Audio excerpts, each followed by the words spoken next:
Ысыккөл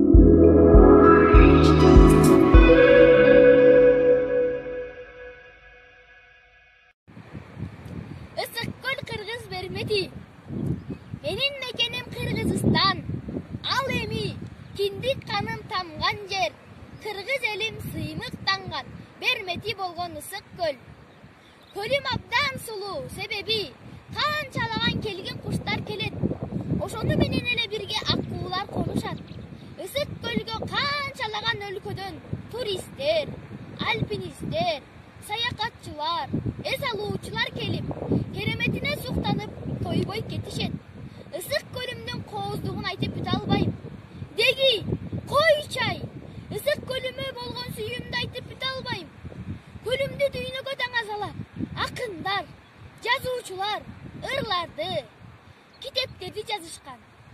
Кыргыз элинин таланттуу акыны Алыкул Осмонов көлүмө суктанып, анын айтылып бүткүс кереметине ыр жараткан. Ысыккөл кээде тынчта, кээде толкун. Толкуза, толкунунан тең ортокмун. Турмушта канча жолдош күтсөм дагы, бир сырдуу мындай жолдош күттүм.